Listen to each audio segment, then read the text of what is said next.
ਸਤਨਾਮ ਸ੍ਰੀ ਵਾਹਿਗੁਰੂ ਸਾਹਿਬ ਜੀ। ਇੱਕ ਓੰਕਾਰ ਸਤਨਾਮ ਕਰਤਾ ਪੁਰਖ ਨਿਰਭਉ ਨਿਰਵੈਰ ਅਕਾਲ ਮੂਰਤ ਆਜੂਨੀ ਸੈਭੰ ਗੁਰ ਪ੍ਰਸਾਦ। ਗਿਆਨੰਜਨ ਗੁਰ ਦੀਆ ਅਗਿਆਨ ਅੰਧੇਰ ਵਿਨਾਸ਼। ਹਰ ਕਿਰਪਾ ਤੇ ਸੰਤ ਭੇਟੇ ਨਾਨਕ ਮਨ ਪ੍ਰਗਾਸ। ਜੀਤਾ ਜੀਉ ਪਿੰਡ ਸਭ ਤੇਰਾ ਤੂੰ ਅੰਤਰਜਾਮੀ ਪੁਰਖ ਭਗਵਾਨ। ਦਾਸਨ ਦਾਸੈ ਜਨ ਨਾਨਕ ਜਿਹਾ ਤੂੰ ਕਰਾਂ ਹੈ ਤੇਹਾ ਹਮ ਕਰੀ ਮੁਖਿਆਨ। ਦਾਸਨ ਦਾਸ ਕਹਿ ਜਨ ਨਾਨਕ ਜਿਹਾ ਤੂੰ ਕਰਾਂ ਹੈ ਤੇਹਾ ਹਮ ਕਰੀ ਮੁਖਿਆਨ। ਸ਼ਤਰ ਚਵਰਤ ਦੇ ਮਾਲਕ ਦਸੋਂ ਪਾਤਸ਼ਾਹੀਆਂ ਕੇ ਸਰੂਪ ਹਾਜ਼ਰਾ ਹਜ਼ੂਰ ਯਾਹਰਾ ਜ਼ਰੂਰ ਜੁਗੁ ਜੁਗ ਅਟਲ। ਔਰ ਸ੍ਰੀ ਗੁਰੂ ਗ੍ਰੰਥ ਸਾਹਿਬ ਮਹਾਰਾਜ ਸਤਿਗੁਰੂ ਸੱਚੇ ਪਾਤਸ਼ਾਹ ਜੀ ਕੇ ਪਾਵਨ ਪਵਿੱਤਰ ਦਰਬਾਰ ਵਿਖੇ ਸੁਭਾਈਮਾਨ ਗੁਰੂ ਰੂਪ ਗੁਰੂ ਸਰੂਪ ਸਤ ਸੰਗੀ ਜਨੋ ਫਤਿਹ ਅੰਜ ਹੈ ਪ੍ਰਵਾਨ ਕਰਨਾ ਜੀ। ਵਾਹਿਗੁਰੂ ਜੀ ਕਾ ਖਾਲਸਾ ਵਾਹਿਗੁਰੂ ਜੀ ਕੀ ਫਤਿਹ। ਮਾਨਯੋਗ ਸਤ ਸੰਗੀ ਜਨੋ ਜੋ ਕਿ ਕਿਤਨੇ ਸਮੇਂ ਤੋਂ ਰਾਗ ਮਾਝ ਕੀ ਵਾਰ ਦਾ ਲੜੀਵਾਰ ਵਿਚਾਰ ਆਰੰਭ ਹੈ। ਲੜੀ ਮੁਤਾਬਕ ਅੱਜ ਰਾਗ ਮਾਝ ਦੀ 8ਵੀਂ ਪੌੜੀ ਦਾ ਵਿਚਾਰ ਆਰੰਭ ਹੈ। 8ਵੀਂ ਪੌੜੀ ਦੇ ਅੰਦਰ ਸਤਿਗੁਰੂ ਧੰਨ ਗੁਰੂ ਨਾਨਕ ਦੇਵ ਸਾਹਿਬ ਮਹਾਰਾਜ ਜਗਤ ਗੁਰੂ ਬਾਬਾ ਕੀ ਪਾਵਨ ਪਵਿੱਤਰ ਉਪਦੇਸ਼ ਬਖਸ਼ਿਸ਼ ਕਰਦੇ ਹਨ। ਆਪ ਸਰਵਣ ਕਰੋ ਜੀ। ਸ਼ਲੋਕ ਮਹਲਾ ਪਹਿਲਾ। ਮੁਸਲਮਾਨ ਕਹਾਵਣ ਮੁਸ਼ਕਲ ਜਾਂ ਹੋਏ ਤਾਂ ਮੁਸਲਮਾਨ ਕਹਾਵੈ। ਅਬਰ ਔਰ ਦੀਨ ਕਰ ਮਿੱਠਾ ਮਸ਼ਕਲ ਮਾਨਾ ਮਾਲ ਮਸਾਵੈ। ਮੁਸਲਮਾਨ ਕਹਾਵਣ ਮੁਸ਼ਕਲ ਜਾਂ ਹੋਈ ਤਾਂ ਮੁਸਲਮਾਨ ਕਹਾਵੈ। ਅਬਰ ਔਰ ਦੀਨ ਕਰ ਮਿੱਠਾ ਮਸ਼ਕਲ ਮਾਨਾ ਮਾਲ ਮਸਾਵੈ। ਧੰਨ ਗੁਰੂ ਨਾਨਕ ਦੇਵ ਸਾਹਿਬ ਮਹਾਰਾਜ ਇਹ ਸ਼ਬਦ ਕਿਸੇ ਕਾਜੀ ਪ੍ਰਤੀ ਮੁਸਲਮਾਨ ਵੀਰ ਭਾਈ ਪ੍ਰਤੀ ਉਚਾਰਨ ਕੀਤਾ ਗਿਆ ਹੈ। ਮੈਂ ਬਹੁਤ ਵਾਰੀ ਇਹ ਗੱਲ ਨੂੰ ਦੁਹਰਾਉਣਾ ਵੀ ਸਤਿਗੁਰੂ ਜੀ ਨੇ ਸਮੇਂ ਦੇ ਮੁਤਾਬਕ ਜੋ ਸਾਹਮਣੇ ਦ੍ਰਿਸ਼ ਦਿਸਿਆ ਉਸ ਨੂੰ ਵਰਤ ਲਿਆ ਉਪਦੇਸ਼ ਕਰਨ ਵਾਸਤੇ। ਉਸ ਤੋਂ ਹੀ ਉਪਦੇਸ਼ ਮਨੁੱਖਤਾ ਨੂੰ ਦੇ ਦਿੱਤਾ। ਜੇ ਹੁਣ ਗੁਰੂ ਸਾਹਿਬ ਜੀ ਕਿਸੇ ਕਾਜੀ ਮੌਲਾਨਾ ਮੁਸਲਮਾਨ ਵੀਰ ਭਾਈ ਨੂੰ ਉਪਦੇਸ਼ ਦੇ ਰਹੇ ਨੇ, ਪਰ ਉਹ ਉਪਦੇਸ਼ है समुची मानवता वास्ते। केवल ते केवल मुसलमान वीर वास्ते नहीं, समुची मनुखता वास्ते है। चाहे वह किसी भी मजहब के नाल संबंधित है, उस दे वास्ते है। तो सिर्फ केवल गुरु साहब जी जो सामने दृश्य जो कौतुक वेख्या जां कोई कुदरती नज़ारा वेख्या, उसनूं लैके सतगुरु जी मनुखता नूं उपदेश दिंदे ने। ते इस सलोक दे अंदर हुण मुसलमान वीर काजी कोई उसनूं उपदेश बख्शिश करदे ने। हजूर की कहंदे ने, सलोक महला पहला, मुसलमान कहावण मुश्किल, जा हुए ता मुसलमान कहावै। हजूर कहंदे मुसलमान कहावण मुश्किल, असलीयत सही। मुसलमान कहाना बड़ी मुश्किल गल है, मुसलमान होना बड़ी मुश्किल खेड है। ये समझ लो पे बंदे नूं ये गल कहनी पे बंदिया बंदा बन। बंदा बनना बड़ी मुश्किल गल है। इंसान बनना केवल शरीर वेख के इंसान कही चलो, वो गल जचदी नहीं। करतूत पशु के मानस जात, लोक विचारा करे दिन रात। देखण नूं मनुख है, पर मनुखा वाले करतव नहीं। कदे कोई तुसी वेख्या भी कहंदा है भी कुत्तिया कुत्ता बन, नहीं ते तेनू कुत्ता बना देंगे। खोतिया खोता बन, नहीं तेनू खोता बना देंगे। बांदरा बांदर बन, नहीं ते तेनू बांदर बना देंगे। केवल मनुख नूं कहंदे बंदा बन जा, नहीं ते तेनू बंदा बना देवांगे। इहदा मतलब बंदा बंदा नहीं। गुरु साहब जी कहते ना रखा लेना मुसलमान, अपने आप नूं घोषित कर देना मैं मुसलमान। मुसलमान बनना बड़ा मुश्किल है, मुश्किल है। अगे चल के मुसलमान का जीवन किस तरह का होवे ते उस नूं मुसलमान कहा जा सकता है। इस सलोक के अंदर भी हजूर ने फरमान किया है। ते पिछले भी जो सलोक आपां पढ़ के आए हैं, उन्हां दे विच भी सतगुरु जी ने मुसलमान काजी नूं ही उपदेश दिता है। उसनूं मुख रख के उपदेश महापुरख बोलदे सांझी सगल जहाने। साखी महापुरख बोलदे सांझी सगल जहाने। जो साखी जो उपदेश करते ने समुची मानवता वास्ते हुंदा है। पिछे भी आपां सलोक पढ़ के आए, मेरे मुसीत सिदक मसला हक लाल कुरान, सरम सुन्नत सील रोजा हो मुसलमान। यह शब्द फिर पंज नवाजा वक्त पंज पंजा पंजै नाउ। पहला सच हलाल दोए, तीजी खैर खुदाए, चौथी नीयत रास, मन पंजवी सिर सुनाए। करनी कलमा आके तब मुसलमान सदाए। हुण ये भी मुसलमान वीर काजी नूं सामने रख के ना हजूर कहंदे मुसलमान कहावण मुश्किल। मुसलमान कहना बड़ा मुश्किल है। मुसलमान बनेगा ते मुसलमान कहण दे योग होवेगा।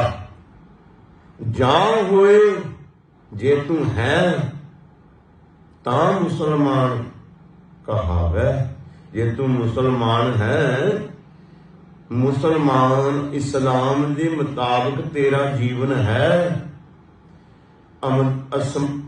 इस्लाम की शरह मुताबिक, इस्लाम की मर्यादा मुताबिक तेरा जीवन है, ते तू मुसलमान है, नहीं ते मुसलमान कहना मुश्किल है। मुसलमान कहावन मुश्किल जा होए तां मुसलमान कहावे, जे है मुसलमान ते फिर अपने आप नूं मुसलमान कहावे। हुण जगत गुरु बाबा जी की कहिंदे ने भी किस तरह का मुसलमान का जीवन होना चाहिए। अव्वल औल दीन कर मिठा, मस्कल माना माल मुसावे।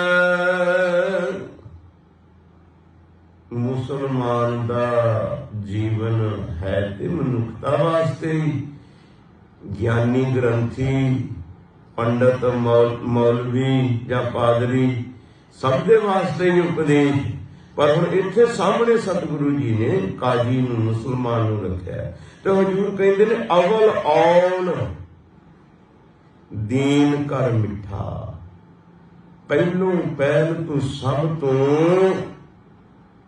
दीन कर मिठा, अपने दीन इस्लाम धर्म नूं मिठा करके जानना है। भाव तेरा इतना प्यार होवे जिवें किसी का प्यार मिठी चीज दे नाल हुंदा है।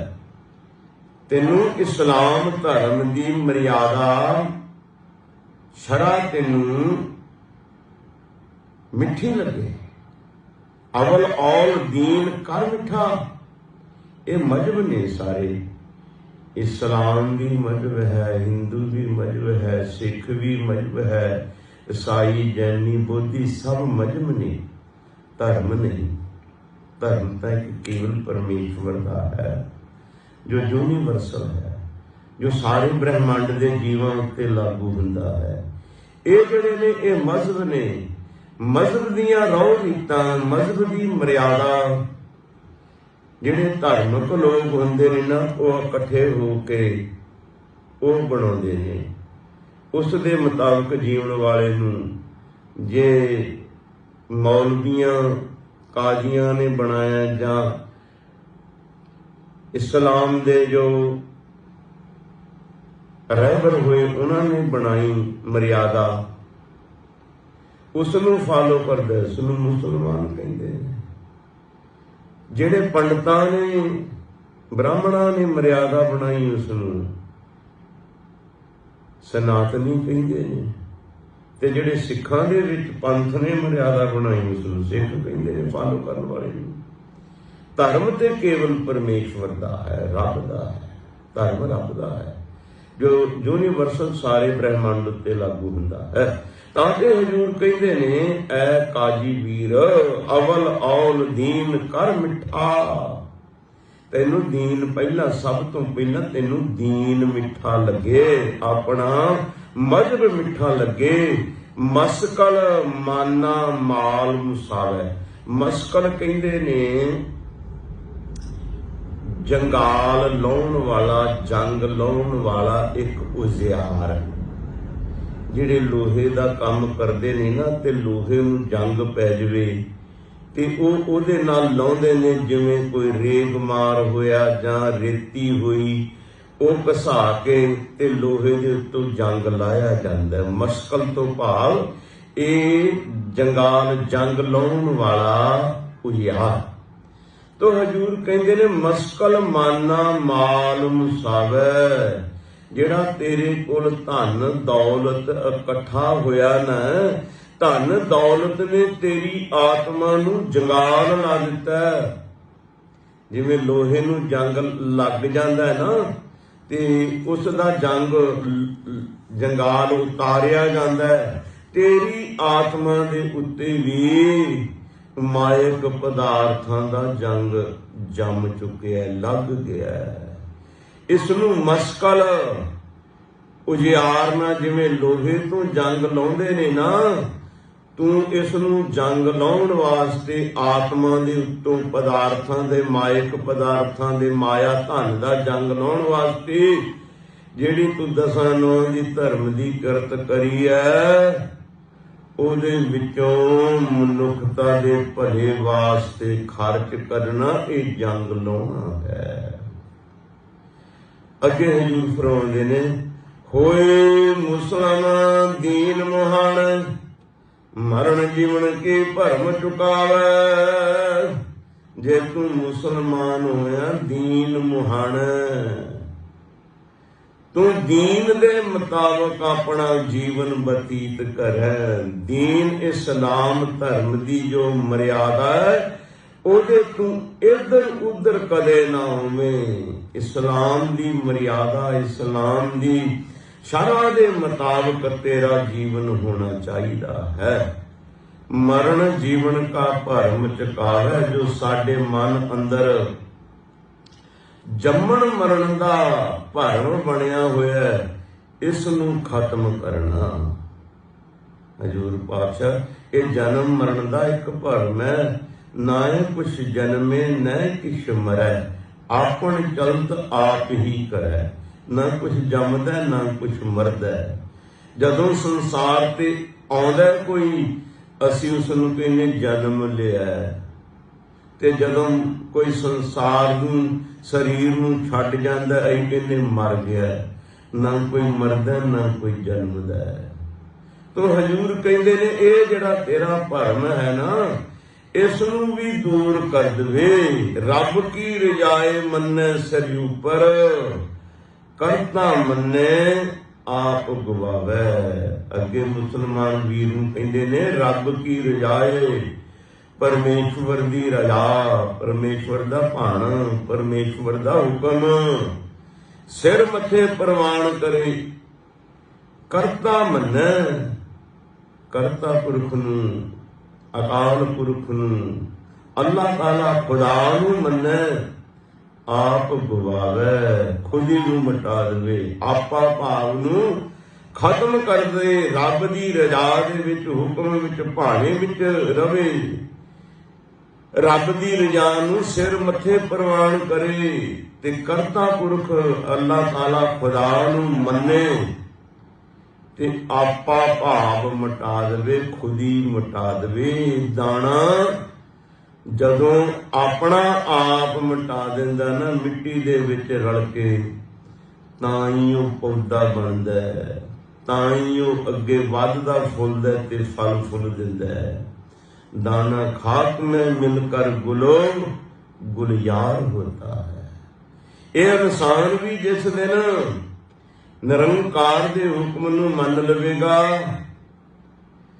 अते अपने आप दी पहचान नूं, अपना खुदी नूं, मैं नूं, हौमे नूं, हंकार नूं मिटा लवेगा, तां फिर हजूर की कहंदे ने तो नानक सर्व जियां मेहं मत होए, तां मुसलमान कहावे। हुण अगे एक होर हजूर कहंदे ने तो नानक सर्व जियां, सारियां जीवां दे उत्ते मेहर करे, तरस करे, रहम करे। रब दी होंद जान के, रब दी ये हिस्सा जान के जीव मात्र नूं ते जीव मात्र उत्ते रहम करे, जीव मात्र उत्ते तरस करे। तां हजूर पातशाह जी कहंदे ने तो मुसलमान कहावे, फिर मुसलमान बनदा। नहीं ते मुसलमान कहना बड़ा मुश्किल है। मुसलमान कहावण जा मुश्किल होए तां मुसलमान कहावे। मुसलमान कहावण मुश्किल, मुसलमान कहना मुश्किल जा होए तां मुसलमान कहावे। हजूर कहते तां ही मुसलमान कहा सकदा है। इस मुसलमान नूं दीन धर्म मिठा लगे, अपने तो माया दी जंगाल नूं, जंग नूं ला देवे, अपने आप नूं दीन धर्म तो इधर उधर रता मासा भी ना होण देवे, अपने मन अंदरों जन्म मरण दे भरम नूं दूर कर देवे, रब दी रजा हुक्म नूं खिड़े मथे प्रवान करे ते करता पुरख अल्लाह ताला नूं मन्ने, अपनी खुदी मिटा देवे ते सारियां जीवां दे उत्ते रहमत करे, तरस करे ते तां मुसलमान बनदा है, तां मुसलमान कहावै।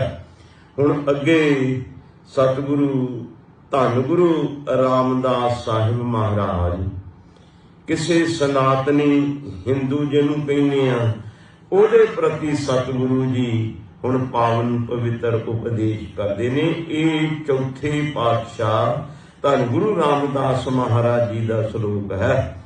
ਪਰ ਹਰ ਕਾਮ ਕ੍ਰੋਧ ਝੂਠ ਨਿੰਦਾ, ਤਜ ਮਾਇਆ ਹੰਕਾਰ ਚੁਕਾਵੇ।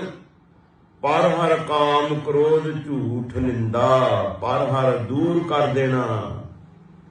ਹਜੂਰ ਕਹਿੰਦੇ ਨੇ ਕਾਮ ਕ੍ਰੋਧ ਝੂਠ ਨਿੰਦਿਆ,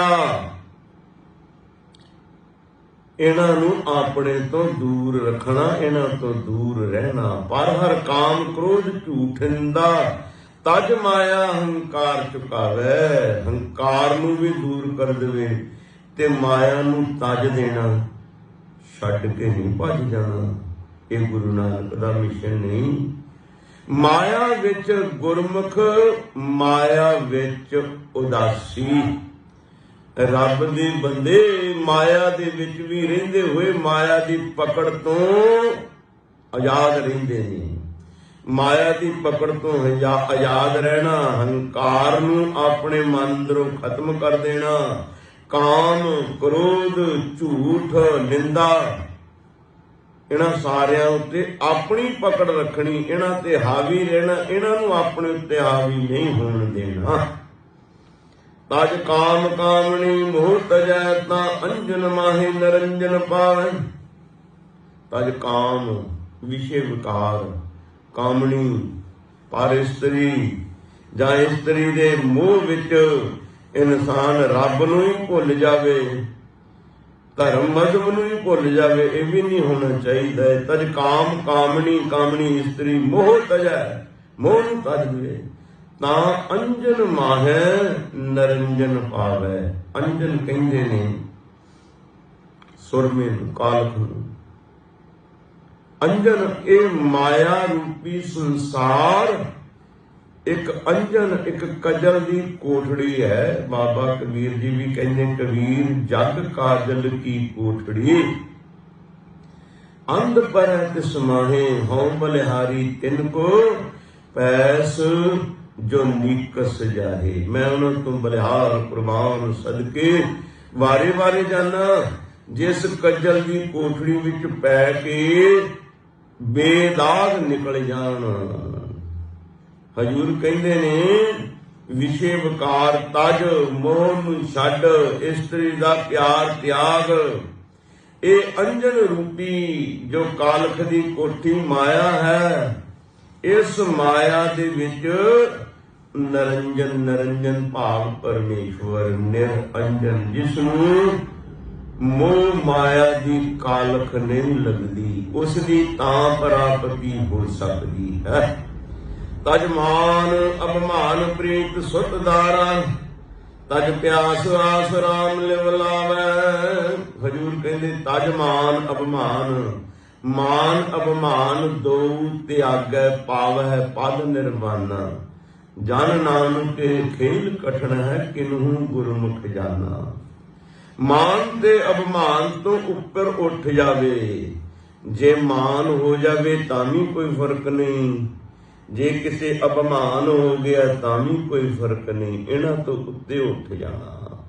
ਇਹ ਨਹੀਂ ਵੀ ਜੇ ਕਿਤੇ ਕਿਸੇ ਨੇ ਸਤਿਕਾਰ ਮਾਨ ਦਿੱਤਾ ਤੇ ਧਰਤੀ ਤੇ ਪੈਰ ਹੀ ਨਹੀਂ ਲੱਗਦੇ, ਤੇ ਜੇ ਕਿਤੇ ਕਿਸੇ ਨੇ ਮੜ ਜਾ ਅਭਿਮਾਨ, ਅਭਿਮਾਨ ਹੰਕਾਰ ਨੂੰ ਕਹਿੰਦੇ ਨੇ। ਵਾਹਿਗੁਰੂ ਹੰਕਾਰ ਤੋਂ, ਮਾਨ ਤੋਂ ਰਹਿਤ ਹੋ ਜਾਏ।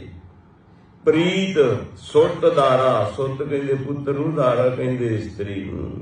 ਤਜ ਮਾਨ ਅਭਿਮਾਨ, ਅਭਿਮਾਨ ਹੰਕਾਰ ਤਜ ਦੇ, ਛੱਡ ਦੇ, ਮਾਨ ਛੱਡ ਦੇ।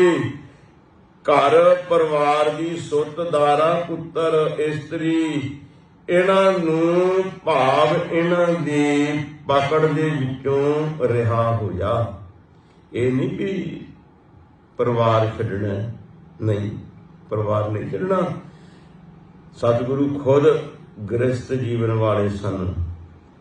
ਕੇਵਲ ਇੱਕ 8ਵੇਂ ਪਾਤਸ਼ਾਹ ਨੇ ਗ੍ਰਸਤੀ ਜੀਵਨ ਨਹੀਂ ਭੋਗਿਆ, ਕਿਉਂਕਿ ਉਹਨਾਂ ਦੀ ਉਮਰ ਬਹੁਤ ਥੋੜੀ ਸੀ। 8 ਕੁ ਸਾਲ ਦੇ ਵਿੱਚ ਹੀ ਜੋਤੀ ਜੋਤ ਸਮਾ ਗਏ। ਬਾਕੀ 9 ਗੁਰੂ ਸਾਹਿਬਾਨਾਂ ਨੇ ਗ੍ਰਸਤ ਜੀਵਨ ਭੋਗਿਆ। ਉਹ ਗ੍ਰਸਤ ਜੀਵਨ ਨੂੰ ਮਾੜਾ ਨਹੀਂ ਕਹਿੰਦੇ, ਪਰ ਹਰ ਇੱਕ ਚੀਜ਼ ਉਦੋਂ ਮਾੜੀ ਹੁੰਦੀ ਹੈ ਜਦੋਂ ਹੱਦੋਂ ਪਰੇ ਅਸੀਂ ਉਸ ਦੀ ਵਰਤੋਂ ਕਰਦੇ ਹਾਂ। ਬਹੁਤ ਵਧੀਆ ਚੀਜ਼ ਹੈ, ਭੋਜਨ ਤੋਂ ਬਗੈਰ ਜੀਵਨ ਨਹੀਂ। ਭੋਜਨ ਵੀ ਹੱਦੋਂ ਬਾਹਰ ਖਾ ਲਿਆ ਜਾਵੇ ਰੋਗੀ ਕਰ ਦੇਗਾ। ਦੁੱਧ ਅੰਮ੍ਰਿਤ ਹੈ, ਸਰੀਰ ਨੂੰ ਤਾਕਤ ਦਿੰਦਾ ਹੈ। ਜਿੰਨੀ ਸਾਡੀ ਕੰਪੈਸਿਟੀ ਉਸ ਤੋਂ ਜ਼ਿਆਦਾ ਪੀ ਲਿਆ ਜਾਵੇ ਖਰਾਬ ਕਰ ਦਿੰਦਾ ਹੈ। ਹੱਦੋਂ ਬਾਹਰ ਚਲੇ ਜਾਣਾ ਉਹ ਨੁਕਸਾਨ ਹੈ। ਸੰਸਾਰ ਵਿੱਚ ਰਹਿਣਾ, ਪਰਿਵਾਰ ਵਿੱਚ ਰਹਿਣਾ, ਪਦਾਰਥਾਂ ਵਿੱਚ ਰਹਿਣਾ, ਪਰ ਇਹਨਾਂ ਦੀ ਪਕੜ ਤੋਂ ਉੱਪਰ ਰਹਿਣਾ। ਤਜ ਪਿਆਸ, ਦੁਨੀਆ ਦੇ ਪਦਾਰਥਾਂ ਦੀ ਆਸ਼ਾ ਤ੍ਰਿਸ਼ਨਾ ਦੀ ਪਿਆਸ ਨੂੰ ਤਿਆਗ ਦੇਵੇ। ਤਜ ਪਿਆਸ ਆਸ ਰਾਮ ਲਿਵ ਲਾਵੈ। ਰਾਮ ਦੀ ਆਸ ਪਰਮੇਸ਼ਵਰ ਦਾ ਹੀ ਨਾਲ ਲਿਵ ਜੋੜਨੀ। ਤਜ ਮਾਨ ਅਭਿਮਾਨ ਪ੍ਰੀਤ ਸੁਤ ਦਾਰਾ। ਤਜ ਪਿਆਸ ਆਸ ਰਾਮ ਲਿਵ ਲਾਵੈ।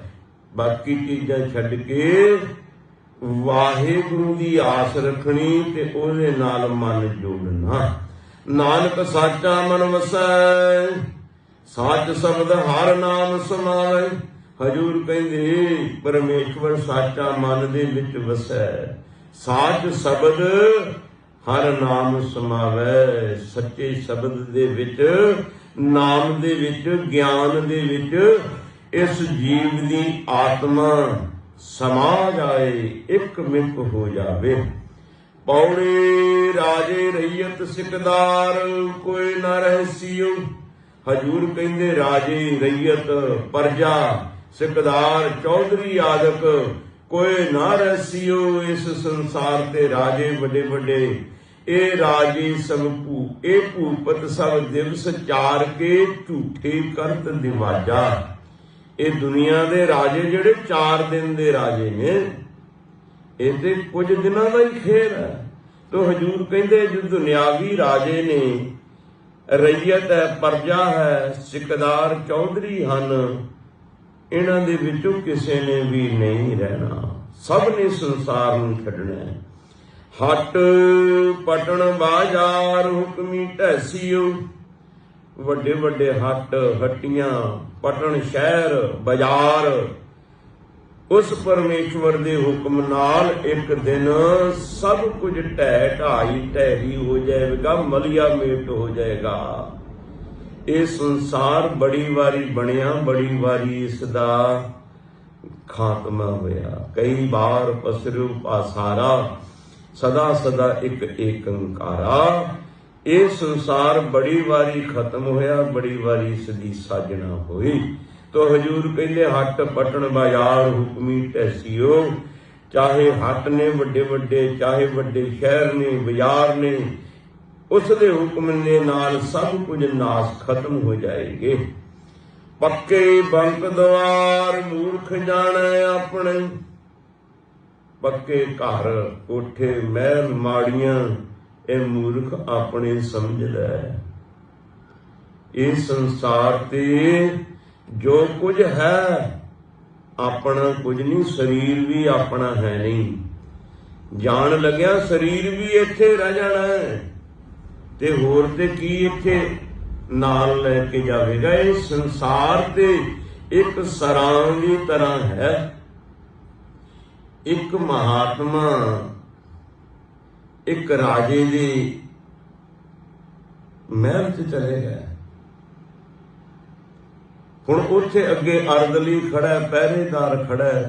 ਉਹਨੂੰ ਜਾ ਕੇ ਕਹਿੰਦੇ ਨੇ ਵੀ ਭਲਿਆ ਮੈਂ ਇਸ ਸਰਾਂ ਦੇ ਵਿੱਚ ਇੱਕ ਦਿਨ ਕੱਟਣਾ। ਉਹ ਪਹਿਰੇਦਾਰ ਕਹਿੰਦਾ ਇਹ ਸਰਾਂ ਦਿਸਦੀ ਤੁਹਾਨੂੰ? ਇਹ ਤਾਂ ਰਾਜੇ ਦਾ ਮਹਿਲ ਹੈ। ਉਹ ਕਹਿੰਦਾ ਨਹੀਂ, ਇਹ ਸਰਾਂ ਹੀ ਹੈ। ਉਹ ਕਹਿੰਦਾ ਸਾਦਾ ਤੈਨੂੰ ਪਤਾ ਨਹੀਂ, ਸਰਾਂ ਨਹੀਂ, ਇਹ ਰਾਜੇ ਦਾ ਮਹਿਲ ਹੈ। ਸੰਤ ਮਹਾਤਮਾ ਦੇ ਨਾਲ ਝਗੜਾ ਹੋ ਰਿਹਾ ਤੇ ਅੰਦਰ ਰਾਜੇ ਨੇ ਸੁਣ ਲਿਆ। ਉਹ ਕਹਿੰਦਾ ਪਹਿਰੇਦਾਰ ਨੂੰ ਇਹਨਾਂ ਨੂੰ ਆਉਣ ਦਿਓ ਅੱਗੇ। ਜਿਸ ਵੇਲੇ ਗਏ ਤੇ ਰਾਜੇ ਨੂੰ ਕਹਿੰਦੇ ਨੇ उस सेठ नूं कह लो जां राजा कह लो भी असीं इस सरां दे विच एक रात कटनी है। वो कहंदा जी ये तो मेरा महल है, सरां थोड़ी है। वो कहंदे तेरा महल है? हाँ। वो कहंदे असीं थोड़ा कुछ समा पहलां आए सी ते एक बजुर्ग वेख्या सी, वो कहंदा सी ये मेरा महल है। वो कौन सी? कहंदा वो मेरा बाप सी। कहंदा उस तो पहलां असीं आए सी 20 कुछ साल पहलां। वो कौन सी? अखे मेरा वो ग्रैंडफादर दादा सी। कहंदा सी ਉਹਨੂੰ भी पुछया भी, वो कहंदा जी ये मेरा महल है। असीं वेख्या जे ਉਹਦਾ महल हुंदा ते ਉਹਦੇ ਨਾਲ ना रहिंदा, ਉਹ महल ਦਾ मालक ना ਬਣਿਆ ਰਹਿੰਦਾ। तेरा दादा भी इस महल नूं छड्ड के चले गया, तेरा बाप भी महल नूं छड्ड के चले गया, तू भी कुछ दिन दा मेहमान कुछ समय दा, ते ਇਹ ਸਰਾਂ नहीं ते होर की है। ਸਰਾਂ ਦੇ ਵਿੱਚ ਮਿੱਥੇ ਹੋਏ ਦਿਨ ਇਨਸਾਨ ਕੱਢ ਸਕਦਾ ਹੈ। ਜਦੋਂ ਮਿੱਥੇ ਹੋਏ ਦਿਨ ਖਤਮ ਹੋ ਜਾਣ ਤੇ ਇਨਸਾਨ ਨੂੰ ਸਰਾਂ ਦਾ ਕਮਰਾ ਛੱਡਣਾ ਪੈਂਦਾ ਹੈ। ਇਹ ਸੰਸਾਰ ਦੇ ਉੱਤੇ ਜੋ ਕੁਝ ਬਣਿਆ ਸਰਾਂ ਦੀ ਨਿਆਈ ਹੈ। ਤੋ ਹਜੂਰ ਪਾਤਸ਼ਾਹ ਜੀ ਕਹਿੰਦੇ ਨੇ ਇਹ ਮੂਰਖ ਇਨਸਾਨ, ਇਹ ਜਿਹੜੇ ਪੱਕੇ ਬੰਕ ਮਹਿਲ ਮਾੜੀਆਂ, ਇਹ ਮੂਰਖ ਆਪਣੇ ਸਮਝ ਲੈ। ਇੱਥੇ ਕਿੰਨੇ ਆਏ ਕਿਤਨੇ ਚਲੇ ਗਏ, ਕੀਤੀ ਗਈ ਵਾਜੇ ਵਜਾਏ, ਇਸ ਸੰਸਾਰ ਤੋਂ ਬੜੇ ਚਲੇ ਗਏ।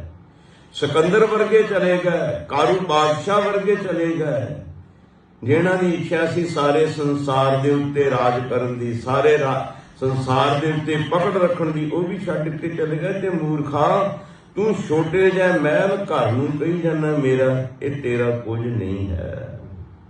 ਦਰਬ ਭਰੇ ਭੰਡਾਰ ਰੀਤੇ ਖਣੇ, ਜਿਹੜੇ ਤੇਰੇ ਦਰਬ ਭਰੇ ਭੰਡਾਰ, ਤੇਰੇ ਖਜ਼ਾਨੇ ਮਾਇਆ ਨਾਲ ਭਰੇ ਨੇ ਨਾ, ਰੀਤੇ ਰਿਕਤ ਖਾਲੀ ਹੋ ਜਾਣੇ। ਜੇ ਕਿਤੇ ਪਰਮੇਸ਼ਵਰ ਨੇ ਚਾਹਿਆ ਤੇ ਇੱਕ ਸਕਿੰਟਾਂ ਦੇ ਵਿੱਚ, ਇੱਕ ਖਿਣ ਦੇ ਵਿੱਚ ਇਹ ਦਰਬ ਧਨ ਦੌਲਤ ਦੇ ਭੰਡਾਰ ਖਤਮ ਹੋ ਜਾਣਗੇ। ਇਹ ਵੇਖਦਿਆਂ ਹੀ ਆਪਾਂ ਥੋੜਾ ਸਮਾਂ ਹੋਇਆ ਜਿਸ ਨੂੰ ਸਦਾਮ ਹੁਸੈਨ ਕਹਿੰਦੇ ਸੀ, ਦੇਸ਼ ਦੇ ਵਿੱਚ ਰਾਜ ਕਰਦਾ ਸੀ। ਇਤਨਾ ਧਨ ਦੌਲਤ ਪਦਾਰਥ ਸੀ ਕਿ ਸੋਨੇ ਦਾ ਹੀ ਸਭ ਕੁਝ ਬਣਾਇਆ ਹੋਇਆ ਸੀ। ਪਰ ਜਦੋਂ ਅੱਲਾਹ ਤਾਲਾ ਖੁਦਾ ਦੀ ਨਜ਼ਰ ਪੱਠੀ ਜੇ ਕਰੈ ਸੁਲਤਾਨਾ ਘਾਹੋ ਕਰਾਏਗਾ, ਜਦੋਂ ਨਿਰੰਕਾਰ ਦੀ ਨਜ਼ਰ ਉਹਦੇ ਤੇ ਫਿਰ ਗਈ ਤੇ ਉਹੀ ਸਦਾਮ ਹੁਸੈਨ ਕਹਿੰਦੇ ਗਟਰ ਵਿੱਚ ਜਾਨ ਬਚਾਉਣ ਵਾਸਤੇ ਲੁਕਿਆ ਹੋਇਆ ਸੀ, ਜਿਹੜਾ ਕਿ ਕਿੰਨੇ ਧਨ ਦੌਲਤ ਦਾ ਮਾਲਕ, ਜਿਹੜਾ ਆਪਣੇ ਆਪ ਨੂੰ ਮੁਲਕ ਦਾ ਰਾਜਾ ਸਮਝਦਾ ਸੀ। ਤਾਂ ਤੇ ਹਜੂਰ ਕਹਿੰਦੇ ਨੇ ਦਰਬ ਭਰੇ ਭੰਡਾਰ ਰੀਤੇ ਇੱਕ ਖਿਣੇ, ਇਹ ਜਿਹੜੇ ਤੇਰੇ ਮਾਇਆ ਦੇ ਭੰਡਾਰ ਨੇ ਰੀਤੇ ਰਿਕਤ ਇੱਕ ਖਿਣ ਦੇ ਵਿੱਚ ਖਾਲੀ ਹੋ ਜਾਣਗੇ। ਤਾਜੇ ਰੱਥ ਤੁਖਾਰ ਹਾਥੀ ਪਾਖਰੇ, ਤਾਜੀ ਅਰਬੀ ਘੋੜੇ ਵਧੀਆ ਵਧੀਆ ਨਸਲਾਂ ਦੇ, ਰੱਥ ਤੁਖਾਰ ਊਠ ਨੂੰ ਕਹਿੰਦੇ ਨੇ, ਹਾਥੀ ਪਾਖਰੇ, ਪਾਖਰੇ ਉਹਨਾਂ ਦੇ ਉੱਤੇ ਜਿਹੜੇ ਉਹ ਬਣੀਆਂ ਹੁੰਦੀਆਂ ਪਲਾਣਾ ਵੀ ਜਿਸ ਨੂੰ ਕਹਿ ਦਿੰਦੇ ਆ, ਜਿਸ ਨੂੰ ਹੌਦੀਆਂ ਵੀ ਕਹਿ ਦਿੰਦੇ ਆ, ਜਿਨ੍ਹਾਂ ਨੂੰ ਆਪਾਂ ਬੈਠਣ ਵਾਸਤੇ ਪਾਲਕੀ ਨੁਮਾ ਬਣੇ ਹੁੰਦੇ ਨੇ। ਹਜੂਰ ਕਹਿੰਦੇ ਨੇ ਇਹ ਸਭ ਕੁਝ ਤਾਜੀ ਰੱਥ ਤੁਖਾਰ ਹਾਥੀ ਪਾਰਖੇ ਪਾਖਰੇ, ਵਾਹਿਗੁਰੂ ਤਾਜੀ ਰੱਥ ਤੁਖਾਰ ਹਾਥੀ ਪਾਖਰੇ, ਬਾਗ ਮਿਲਖ ਘਰ ਬਾਰ ਕਿੱਥੇ ਸੇ ਆਪਣੇ, ਇਹ ਬਾਗ ਮਿਲਖ ਧਨ ਦੌਲਤ ਜ਼ਮੀਨ ਘਰ ਬਾਰ ਇਹ ਕਿੱਥੇ ਨੇ, ਆਪਣੇ ਨੇ ਨਹੀਂ, ਇਹ ਤੇ ਇੱਥੇ ਰਹਿ ਜਾਣੇ ਨੇ। ਤਾਜੀ ਰੱਥ ਤੁਖਾਰ ਹਾਥੀ ਪਾਖਰੇ, ਬਾਗ ਮਿਲਖ ਘਰ ਬਾਰ ਕਿੱਥੇ ਸੇ ਆਪਣੇ, ਕਿੱਥੇ ਆਪਣੇ ਰਹਿ ਗਏ, ਛੱਡ ਕੇ ਚਲੇ ਗਿਆ, ਸਭ ਕੁਝ ਇੱਥੇ ਰਹਿ ਗਿਆ। ਤੰਬੂ ਪਲਨਾਰ ਸਰਾਏ ਤੇ ਲਾਲ ਤੇ, ਸਨਾਖ नानक सच दातार सनाखत कुदरती। तंबू पलंग नवार, तंबू टेंट, नवारी पलंग, सराई चेल घर लादती। बहुत सुंदर कपड़ियां तो बने हुए टेंट आदक। नानक सच दातार, बाकी सब कुछ झूठ है, सच एक अकाल पुरख है। पता किवें लगदा है? नानक सच दातार, सच्चा ते एक परमेश्वर है। ਜਿਹੜੀ चीज हुण है होर घड़ी नूं नहीं, ਉਹਨੂੰ ਆਪਾਂ सच्ची नहीं कह सकते। सच्ची ਉਹੀ है ਜਿਹੜੀ सदा रहिंदी है, ब्रह्मंड रवे ना रवे, वो एक केवल परमेश्वर है। नानक सच दातार, ਉਹਦੀ ਫਿਰ ਸ਼ਨਾਖਤ ਕਿੱਥੋਂ ਹੁੰਦੀ ਹੈ, ਪਰਖ ਕਿੱਥੋਂ ਹੁੰਦੀ ਹੈ, ਪਤਾ ਕਿੱਥੋਂ ਲੱਗਦਾ ਹੈ? ਨਾਨਕ ਸੱਚ ਦਾਤਾਰ ਸਨਾਖਤ ਕੁਦਰਤੀ। ਸਨਾਖਤ ਕਹਿੰਦੇ ਨੇ ਪਰਖ ਨੂੰ, ਉਹਦੀ ਕੁਦਰਤ ਤੋਂ ਪਰਖ ਹੁੰਦੀ ਹੈ ਵੀ ਕੁਦਰਤ ਤੇ ਜਿਹੜੀ ਹੈ ਇਹ ਕਾਦਰ ਕਰਤਾ ਪੁਰਖ ਨੇ ਬਣਾਈ ਹੈ, ਪਰ ਬਣਾਉਣ ਵਾਲਾ ਕਰਤਾ ਪੁਰਖ ਸਦਾ ਹੀ ਅਟਲ ਹੈ। ਸੋ ਗੁਰਮੁਖ ਪਿਆਰਿਓ, अगले श्लोक के अंदर सतगुरु जी की पावन पवित्र उपदेश बख्शिश करते हैं। इसका विचार आपां अगले दिन विच करांगे। इतने को लफज शब्द कबूल करने तुश बुद्धि अनुसार हुईयां भुलां गलतियां दी खिमा देनी जी। बुलाओ फतेह। वाहिगुरू जी का खालसा, वाहिगुरू जी की फतेह।